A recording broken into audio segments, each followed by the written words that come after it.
They had been together for 10 months before she realized she didn't know where he came from. Not the surface-level stuff, that he grew up in Oregon, loved jazz, worked in architecture, and never drank coffee after 4 p.m. No, those were curated. Facts. Polished fragments.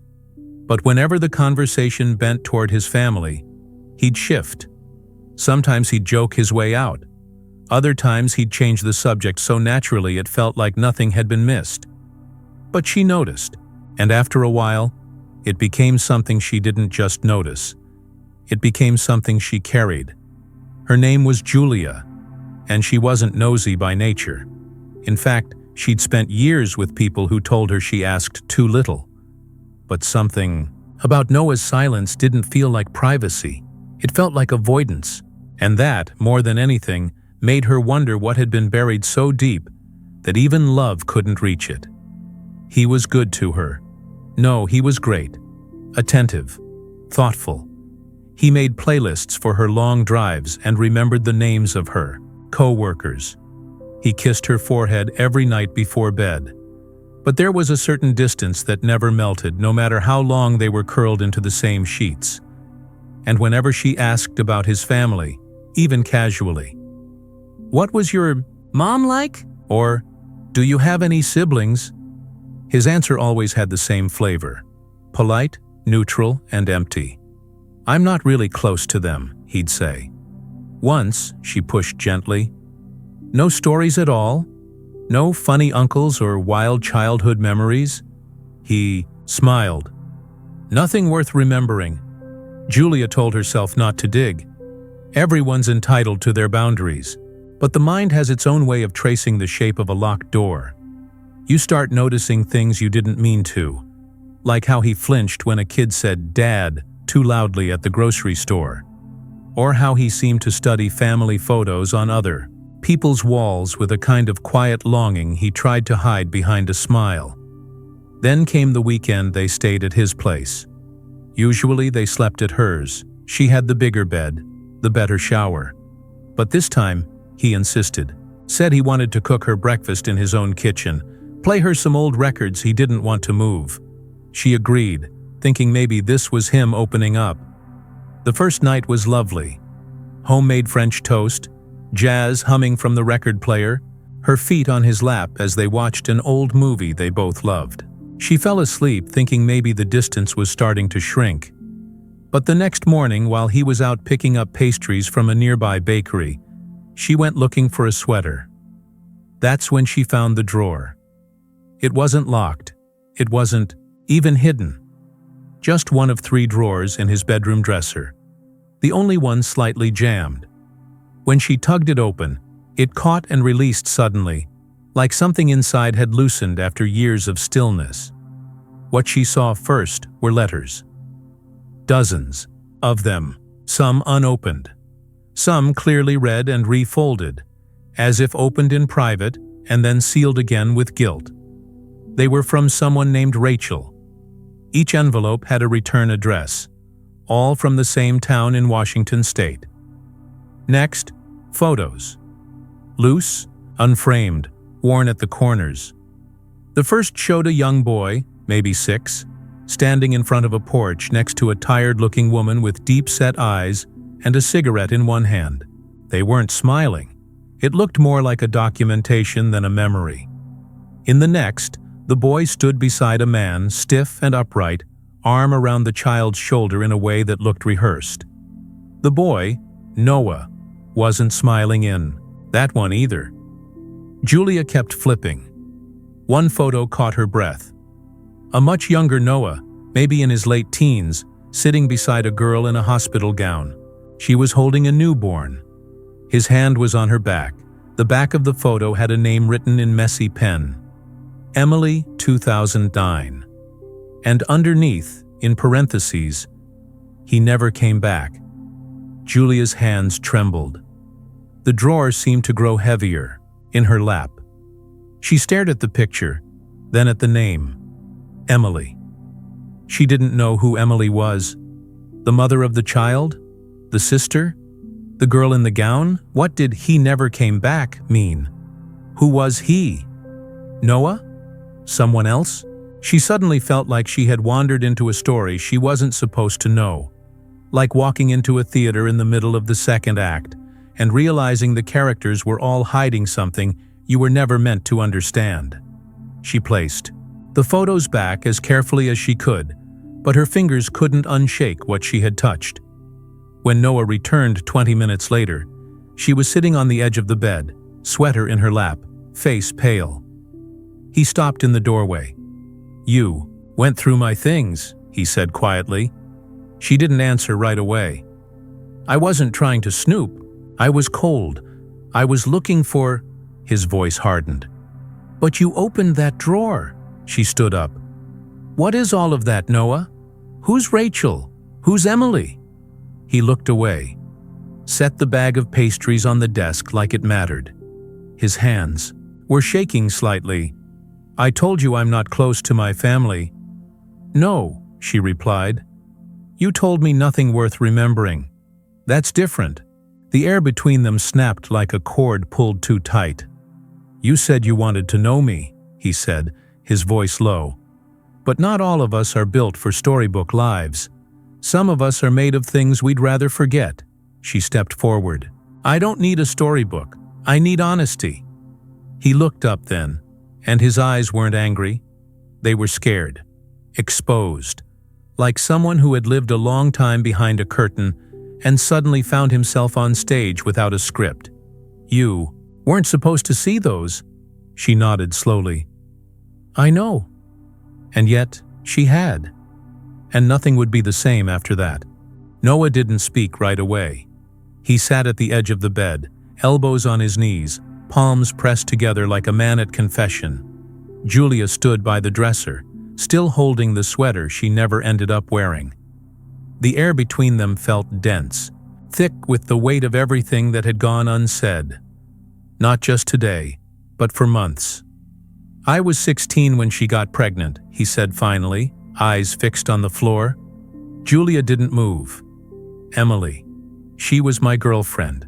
We were stupid, in love, scared. My mom didn't know until the girl was already 5 months along, and when she did find out, she told me it wasn't going to ruin my life." He laughed, but it wasn't joy. It was disbelief twisted into a sound. "So she packed a bag and sent me to live with my uncle 3 towns away. Told me I'd thank her someday." "Did you?" Julia asked quietly. He shook his head. "No. I never saw Emily again. I never saw the baby. I left like they told me, and I never went back." Julia tried to process the timeline. If the photo said 2009, and Noah was in his early 30s now, then somewhere out there was a child, almost a teenager, that he had abandoned, or had been forced to abandon. "Did you want to?" she asked. He swallowed hard. "Every day." He looked up at her then, eyes rimmed with guilt, lips barely moving. "But I was a coward. I believed what they told me, that it was better for everyone if I disappeared. I told myself she probably found someone better, that the kid didn't need me, that I didn't deserve to be there anyway." Julia sat down across from him slowly. Her voice was gentle but firm. "And the letters? Rachel is my sister. She stayed in touch with Emily for a while, tried to keep me in the loop, sent pictures, updates. I never answered. I couldn't. Every envelope felt like a window I didn't have the courage to look through." She nodded. "But you kept them." He exhaled, eyes closing. "Because I was never ready to let go." There was a pause, not empty but thick with understanding. "And grief. So why not tell me?" Julia asked. Noah looked away. "Because I was afraid you'd see me as someone who walks away." Julia blinked, steady. "But you are." That sentence landed like a stone in water. Not harsh, but honest. She wasn't accusing. She was naming what he had already confessed, and yet she didn't move away from him. He stared at the floor again, unable to look her in the eye. "It's not who I want to be." "Then what are you going to do?" He didn't answer right away. She watched his chest rise and fall, like a man trying to breathe through shame. I don't even know if they'd want to hear from me. Emily. The kid. I don't know if I have the right to show up. Julia leaned forward. Maybe you don't. But maybe it's not about your right to be there. Maybe it's about their right to know the truth. Noah looked at her then, something breaking loose in his expression. Not just sadness, but fear. The kind that grows when you've buried something so long, it begins to rot you from the inside. And what about you? He asked. Now that you know? Julia sat back, thinking carefully. I'm not going to run, but I need you to understand something. He waited. I've spent years trying to love people who only gave me half of themselves. And I told myself it was enough, that I could live off pieces. But I can't do that anymore. If we stay together, you can't keep closets filled with ghosts. You have to start opening the doors, even if it hurts. Noah nodded. Slowly. I don't know how to do that. You don't have to know, she said. You just have to want to. There was a long silence after that. Not tense, not broken. Just honest. Noah walked to the dresser, pulled open the drawer again and removed the stack of letters from Rachel. He held them like they were glass, like they could break or cut or both. Then he turned and handed them to Julia. Read them. With me? She hesitated, then took them in her hands. They sat together on the floor, backs against the dresser, as she unfolded the first envelope and began to read aloud. The letters were a time capsule. Rachel had written with tenderness and frustration, switching between updates and pleas. Emily moved out last month. Says she's done waiting for your name to mean something. She gave him your eyes. I see it every time he laughs. I wish you'd see it too. He turned 5 today. Drew a picture of our family. Left you out. The words hit Noah like slow, deliberate strikes. He listened with his whole body, rigid, breath shallow, eyes fixed on the paper as if willing himself not to look away. By the third letter, Julia's voice cracked. She stopped reading. Looked at him. Tears had welled in his eyes but hadn't fallen. I missed it all, he whispered. All of it. Julia reached for his hand. Not all of it. There's still time for something. They sat there long after the letters ran out. Not speaking, just breathing. The truth had come out. Not with drama, not with explosions, but with grief and grace.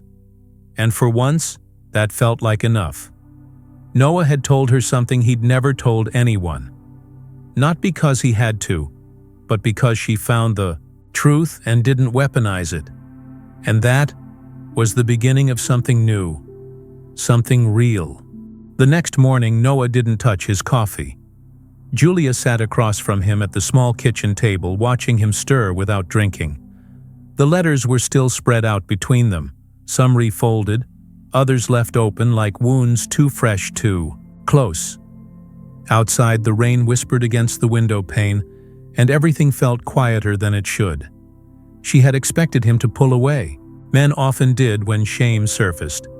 But instead, Noah stayed close, physically, emotionally, like he knew this was the edge of something that either became real or fell apart completely. I found Rachel's number online last night, he said. Julia didn't react. She just nodded.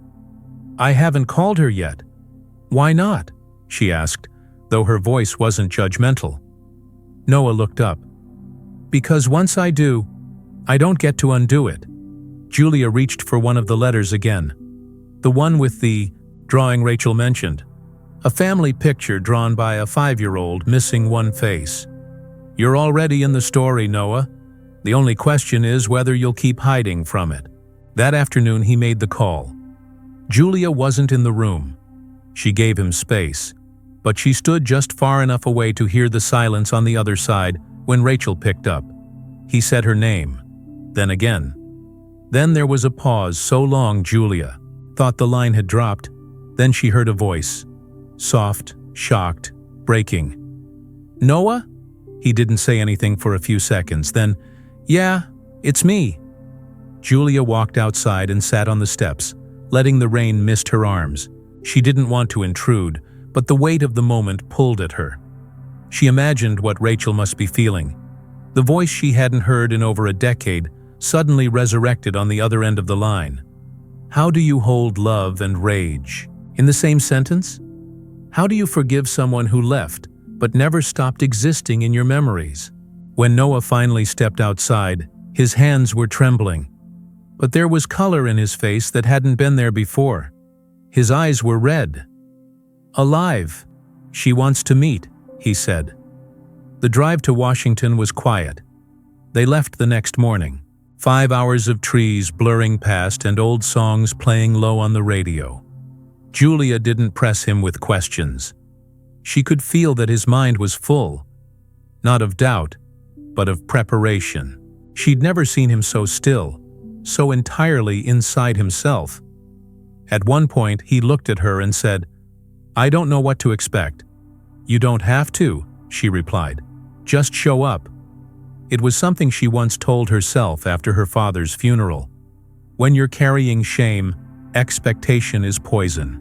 But presence, that's where healing begins. They arrived just after noon. Rachel's house was modest, with a porch covered in flower pots and 2 wind chimes that danced in the breeze. It looked nothing like the chaos Noah had imagined in his mind. It looked lived in, loved. When the door opened, Rachel stood still for a second. She was older than the photo Julia had seen tucked between the letters, but the eyes were the same, sharp, tired, familiar. Neither of them moved. Then she stepped forward and pulled Noah into a hug that was too tight to be polite. They talked for hours. Julia gave them space. She sat with a book in Rachel's kitchen, half reading, half listening to the rhythm of reconciliation in the next room. She could hear laughter, then silence, then what sounded like crying muffled by a long pause. Eventually, Rachel came to find her. "You must be Julia," she said. Julia stood, smiled. "I hope it's okay I came." Rachel nodded. "It's more than okay. You're the reason he finally showed up." They sat at the table and shared tea. Rachel was warm but worn, like someone who had lived too many years between hope and disappointment. "You know," she said, stirring sugar into her cup, "he was just a kid, but I hated him for leaving." Julia nodded. "And now?" "I still hate him a little," Rachel admitted. "But at least now he's real, and not some ghost in my letters." She paused, then added, "I think the boy needs to decide that for himself." Julia frowned. "He knows?" Rachel's eyes softened. "He's 14. He's asked for years. Emily told him everything. But we agreed, when Noah was ready, he could decide how to show up. Not with gifts or apologies, with time." Later, when Noah came into the kitchen, his face looked different. Younger, maybe, or just lighter. "He's at school," he said, answering the question before it was asked. "But Rachel said I can write him, or visit, if I'm willing to. Stay." Julia stood, touching his arm. "Are you?" Noah took a breath. "I want to." Rachel reached into a drawer and handed him a worn-out notebook. "He keeps a journal. He doesn't know I read it. But I did. And I think you should see this." Noah opened it carefully. On one of the pages, in shaky teenage writing, was this: "I wonder if he ever thinks about me. Or if I was just a mistake he ran from. If he ever comes back, I won't ask why. I'll just want to know if he's staying." That night, they stayed in a small motel nearby. Noah didn't say much. He held the journal in his lap for hours, rereading the same line again and again. Julia watched him. Not as a partner looking for reassurance, but as a witness to someone reclaiming his life. "You were never the mistake," she said softly. "But you made one. And now you get to decide what you do with the rest of the page." Noah turned to her, eyes glossy. "Do you think it's too late?" She smiled. "Only if you leave again." He waited outside the school with hands that wouldn't stop shaking. It had been years since Noah stood in front of anything that truly terrified him. But this wasn't fear of rejection. It was fear of not deserving a yes. Every part of his body wanted to walk away, to postpone, to avoid making things worse. But avoidance was what brought him here in the first place. And he was done with that. The school bell rang. Kids began to flood out the double doors like water released from a dam. Backpacks slung low, voices loud, energy high. And then one boy stepped out slower than the rest. Dark hair, blue hoodie, headphones in, eyes scanning the crowd, not searching, but distant, like he'd trained himself not to expect anything. Noah recognized him instantly, not because someone pointed him out, but because he looked just like the face in those old photos. And also, because he looked a little like Noah's father. Something in the way he walked, that small detail hit harder than expected. Noah didn't call his name. He stood there, still, letting the boy notice him. And he did. Their eyes met, briefly, cautiously, and the boy paused, took off his headphones. Head tilted, brows narrowing slightly. Not in confusion, in recognition. Rachel must have told him he might come. Noah took a step forward. The boy didn't move. "Hey," Noah said, his voice breaking from emotion before he even meant to let it. The boy's mouth twitched. Not a smile, not a frown. Just something undecided. "I'm not here to make this weird," Noah added. "Or heavy. I wanted to see you."